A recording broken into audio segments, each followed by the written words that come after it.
Hello, my children.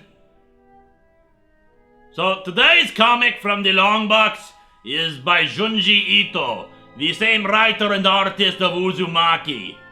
I figured that this would be the same kind of terrifying tale that we are used to there. Well, it sort of is. Do you remember how Uzumaki will sometimes have really weird stories that aren't scary, like the hair fight? Yeah, Gyo feels like one of those, but it's been expanded into an entire manga. This is Gyo, the Death Stench Creeps. Just to repeat that, my children, the Death Stench Creeps. Would you like to know what it's about? A foul odor and fish with spider legs. Yeah, I've got to be honest, my children. This one is kinda weird.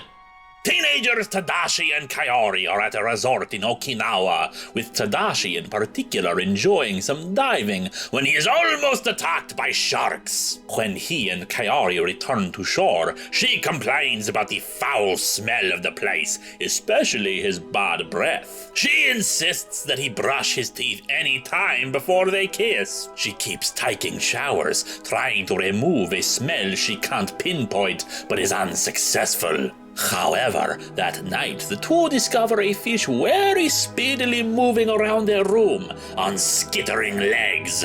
Tadashi seems to kill it and put its body in a trash bag, but then later the bag is crawling around their room, even managing to stab him despite his continued efforts to mutilate the creature before finally letting it go out to sea. Kaori gets a fever from all her showerings, while Tadashi spots more of the monster fish emerging from the water. In a short time, thousands of the walking fish begin emerging from the sea, but with added dangers.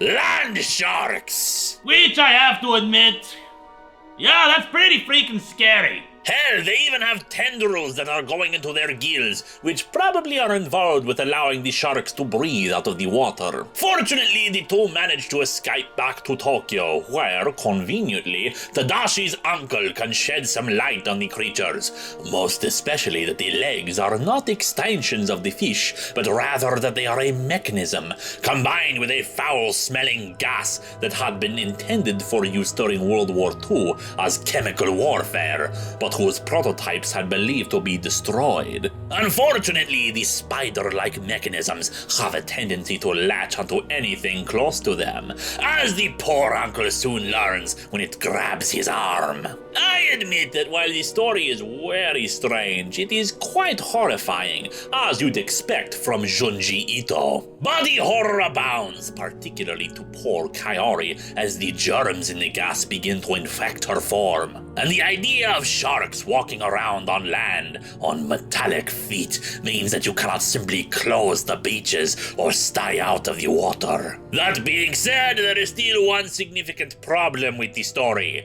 Kaori is one of the most irritating protagonists ever. Tadashi is a freaking saint, my children. He puts up with her constant nagging, constant screaming, constant critiques and insults, and even when her body becomes bloated by the gas, he's still trying to save her life and carries her around in desperation. And all she can do is be pissed off that he doesn't try to fight a freaking shark. If you can get past the very bizarre premise, my children, Gyo has its frights to be found.